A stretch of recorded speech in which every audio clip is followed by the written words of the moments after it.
Journalist TV news.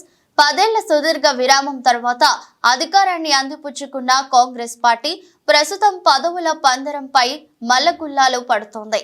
కష్టకాలంలో పార్టీని కార్యకర్తలను కాపాడుకున్న నేతలతో పాటు అధికారంలోకి వచ్చేందుకు కృషి చేసిన కొత్త నేతలకు పదవులు కట్టబెట్టడంలో పీసీసీ వైఫల్యం కొట్టుకొచ్చినట్లు కనిపిస్తోంది.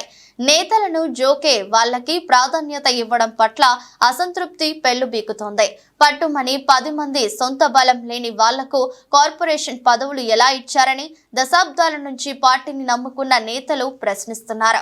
నేల విడిచి సాము చేసిన చందంగా ప్రజల మధ్య కాకుండా నిత్యం నాయకుల నామస్మరణ చేస్తే పదవులు దక్కుతాయని అసంతృప్తి నేతలు సెటర్లు వేస్తున్నారు. 2014-2018 టీఆర్ఎస్ ప్రభుత్వ హయాంలో కేసుల పాలై మానసిక ఆందోళనకు గురైన కార్యకర్తలను కాపాడుకున్న నాయకులకు ప్రస్తుత కాంగ్రెస్ ప్రభుత్వం మొండిచేయి చూపడం పట్ల తమ అసహనాన్ని వ్యక్తం చేస్తున్నారు.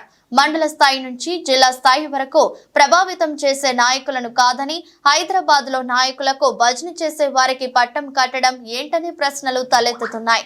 ప్రజలను ఏనాడు ఆదుకొని వారికి ప్రాధాన్యత ఇవ్వడం ఏంటని ప్రశ్నిస్తున్నారు. కాంగ్రెస్ పార్టీ తరపున గెలిచిన ఎమ్మెల్యేలు పార్టీ మారినప్పుడు నియోజకవర్గాన్ని నాయకులను కాపాడుకున్నామని కొందరు నాయకులు పేర్కొంటున్నారు. ఎన్నికల ముందు కాంగ్రెస్ పార్టీలోకి వచ్చి తమ సాయశక్తిలా పనిచేసిన నేతలను కాదని షోరాయిళ్లకు పదవులు ఇచ్చి జైకొట్టడం ఏంటని పార్టీ అంటే పరితపించే నేతలు ప్రశ్నిస్తున్నారు. కొత్త పాత నాయకుల మధ్య వైరం పెట్టి ప్రభుత్వంలో కీలకంగా ఉన్న కొందరు నేతలు చక్రం తిప్పుతున్నారని ఆవేదన వ్యక్తం చేస్తున్నారు. పార్టీకి అండగా ఉన్న నేతలకు పార్టీ పదవులతో పాటు నామినేటెడ్ పోస్టుల భర్తీలో ప్రాధాన్యత ఇవ్వాలని అహర్నిశలు పనిచేసిన నాయకులు కోరుతున్నారు. పార్టీ పదవుల పందరంపై journalist TV CEO Mareddy Nagender Reddy విశ్లేషణ. 2014లో రాష్ట్ర విభజన సమయంలో కాంగ్రెస్ ప్రభుత్వం అధికారంలోకి వస్తుందని అందరూ ఊహించారు. కానీ అనూహ్య రీతిలో ఆనాటి టీఆర్ఎస్ అధినేత కల్వకుంట్ల చంద్రశేఖరరావు తెలంగాణ రాష్ట్రాన్ని సాధించడంలో కీలక భూమిక పోషించారని ప్రజలు పట్టం కట్టారు. 2014లో టీఆర్ఎస్ పార్టీ అధికారంలోకి వచ్చింది. ఆ తర్వాత ఆయన పనితీరు కావచ్చు, కాంగ్రెస్ పార్టీలో ఉన్న లోకలోకలు రకరకాల అంశాలు దృష్టిలో పెట్టుకొని 2018లో సైతం ఆనాటి టీఆర్ఎస్ పార్టీకి తెలంగాణ ప్రజలు పట్టం కట్టారు. ఈ నేపథ్యంలో 9.5 ఏళ్ల పాటు అధికారానికి దూరమై కార్యకర్తలు అతలాకుతలమైన సమయంలో పార్టీకి అండగా ఉన్న నేతలతో పాటు వలస వచ్చిన నేతలతోటి నిండుగా తయారై 2023 ఎన్నికల్లో కాంగ్రెస్ అధికారంలోకి వచ్చింది. 6 గ్యారెంటీల పథకాలు కావచ్చు, రైతు రుణమాఫీ కావచ్చు, పాత తరం కాంగ్రెస్ నేతలు కావచ్చు, కొత్తగా వలస వచ్చిన వివిధ పార్టీ నుంచి వలస వచ్చిన నయా నేతలైనా కావచ్చు, ఎవరైనా సరే మొత్తం మీద కాంగ్రెస్ పార్టీ అధికారంలోకి రావడం కోసం శతవిధాలా ప్రయత్నం చేసి సక్సెస్ అయ్యారు. ఈ నేపథ్యంలోనే కొత్త పాత ఈ 2 అంశాలు కూడా ప్రస్తుతానికి ఆ కాంగ్రెస్ పార్టీని కొంత ఉక్కిరిబిక్కిరి చేస్తాయని చెప్పవచ్చు. ఎందుకంటే కాంగ్రెస్ పార్టీకి లాయల్టీగా ఉన్నాం అంటూ తమకు పదవులు ఇవ్వరని అడిగే పాత తరం నేతలు, తాము కాంగ్రెస్ పార్టీ అధికారంలోకి రావడం కోసం కృషి చేశాము, తమకు పదవులు ఇవ్వరంటూ కొత్త తరం నేతలు రకరకాల ఈక్వేషన్స్ని పార్టీ ముందుంచారు. ఈ నేపథ్యంలోనే గత 9 నెలల కాలంలో ఒక 4 నెలల క్రితం నామినేటెడ్ పోస్టులను భర్తీ చేశారు. కొన్ని వాటిలలో పాత కొత్త కలయికతో పాటు అసలు ప్రజలతో సంబంధం లేని నేతలు కూడా పదవులను అంటగట్టడం కూడా ప్రస్తుతానికి ఆ పార్టీలో తీవ్రమైన చర్చకు దారితీసింది. ఎందుకంటే ఒక మంత్రికి అనుచరులుగా ఉంటే లీడర్ అయిపోతాడా, లేదా ఒక ఎమ్మెల్యేకు తాబేదారుగా ఉంటే లీడర్ అయిపోతాడని కూడా కొన్ని ప్రశ్నలు సామాన్య కార్యకర్తల నుంచి నాయకుల నుంచి వస్తున్నాయి. ఎందుకంటే ప్రజాబలం ఉన్న నేతలకు పదవులు ఇవ్వడంలో తప్పు లేదు. కానీ ప్రజల బలం లేకుండానే, ప్రజలతో సంబంధాలు లేకుండానే కేవలం నాయకుడి అనుచరుడిగా తాంటే తందాన అంటూ ఆయన వెనక జోరీలంగా ఉండే అనుచరులకు, అనుంగు సహచరులకు పదవులు ఇస్తే కాంగ్రెస్ పార్టీ ఎలా న్యాయం చేస్తుంది అనేది కూడా ప్రస్తుతానికి రాష్ట్రంలో ఉన్న 33 జిల్లాలలో కూడా కాంగ్రెస్ కార్యకర్తలు, పాత నాయకులు, కొత్త నాయకులు కూడా తొలుస్తున్న ప్రశ్న.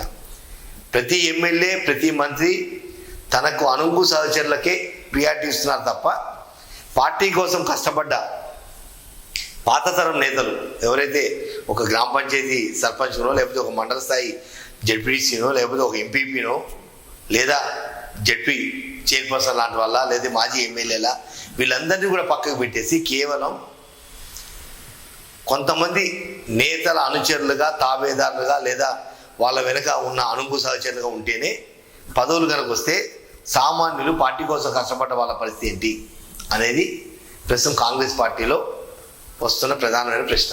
ఈ నేపథ్యంలోనే ముఖ్యమంత్రి రేవంత్ రెడ్డి నామినేటెడ్ పోస్టుల భర్తీలో కూడా చాలా కీలకంగా వ్యవహరించాల్సిన అవసరం అయితే ఉంది. ఎందుకంటే మా తాత కాలం నుంచి కూడా మేము కాంగ్రెస్ పార్టీలో ఉన్నాము, మాకు పదవులు ఇవ్వండి అని అనేటప్పుడు కొంతమంది. మేము 10 సంవత్సరాల పాటు ఆనాటి టీఆర్ఎస్ పార్టీకి వ్యతిరేకంగా పోలీస్ స్టేషన్లకు వెళ్ళాము, పోలీసులతో తిట్లు తిన్నాము, తన్నులు తిన్నాము, జైళ్ళ పాలయ్యాము. అటువంటి మాకు పదవులు ఇవ్వరా అనేది ఒక వ్యవస్థ.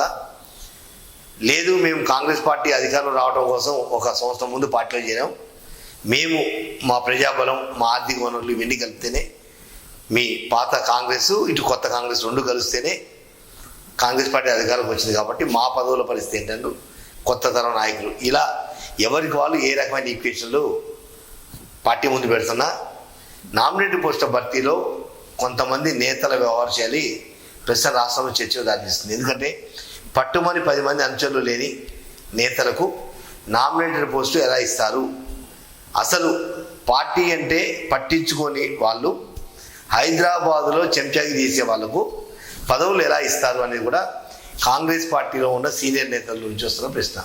ఒకవేళ 60-70 సంవత్సరాల సీనియర్ నేతలకు పార్టీ పదవులు ఇచ్చినా ఇవ్వకపోయినా కష్టపడి పనిచేసిన వాళ్ళు గుర్తించాలి కదా.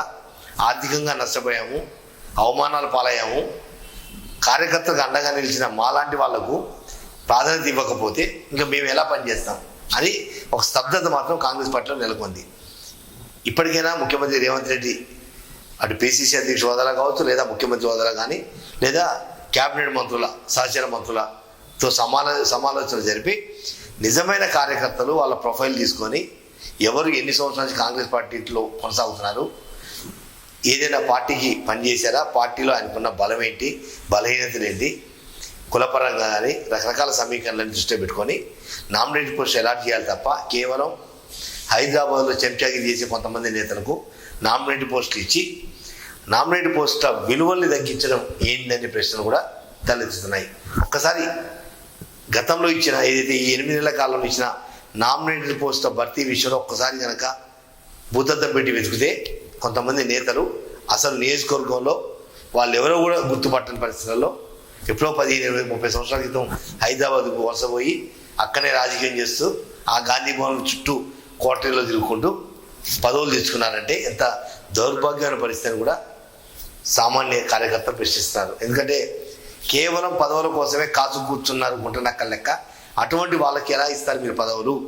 ప్రజలతో నిత్యం మమేకం అవుతూ ప్రజా సమస్యలు తమ సమస్యలుగా పోరాడే నేతలను పక్కకు పెట్టి కేవలం ఊడిగం చేసే నేతలకు ప్రాధాన్యత ఇవ్వడం అనేది సరైన పద్ధతి కాదు. ఆ రకంగా పార్టీ ముందుకు వెళ్తే పార్టీ గత బీఆర్ఎస్ ప్రభుత్వం ఏదైతే ఎలా నష్టపోయిందో ఆ తరహాలోనే కాంగ్రెస్ పార్టీ కూడా నష్టపోయే అవకాశం నేపథ్యంలో ముఖ్యమంత్రి రేవంత్ రెడ్డి నామినేటెడ్ పోస్టుల భర్తీలో వాళ్ళ ప్రొఫైల్ గమనించడంతో పాటు అసలు గ్రామ స్థాయి నుంచి మండల స్థాయి నుంచి జిల్లా స్థాయి నుంచి ఏమైనా బలం ఉందా, ప్రజాబలం ఉందా లేదా, ప్రజల కోసం పనిచేస్తున్నా చేయట్లేదా, కేవలం పైరవీకారులుగానే హైదరాబాద్ జిల్లా కేంద్రాలు తిరుగుకుంటూ ఆ నాయకులకు చెంచాగిరి చేసే వాళ్ళకే నామినేటెడ్ పోస్ట్ ఇస్తున్నారా ఇవ్వట్లేదా అనేది కూడా రూఢీ చేసుకోవాల్సిన బాధ్యత పిసిసి అధ్యక్ష హోదాలో రేవంత్ రెడ్డిపై ఉంది. ఇలాగే కనుక నామినేటెడ్ పోస్టుల భర్తీ ఏ పని పాట లేకుండా 10 మంది కార్యకర్తలు లేకుండా భర్తీ చేసుకుంటూ పోతే మాత్రం భవిష్యత్తులో కాంగ్రెస్ పార్టీ గడ్డు కాలాన్ని ఎదుర్కొనే అవకాశం కూడా ఉంది. అందువల్ల కుల సమీకరణలు కావచ్చు, ప్రజాబలం కావచ్చు, ఆర్థిక వనరులు ఇవన్నీ కూడా క్రోడీకరించుకొని క్షేత్రస్థాయిలో ప్రజలతో మమేకమవుతూ ప్రజాబలం ఉన్న నేతలకు నామినేటెడ్ పోస్ట్ ఇస్తే బాగుంటుంది అనేది పాత తరం నేతలు కొత్త తరం నేతలు కూడా చేస్తున్న డిమాండ్.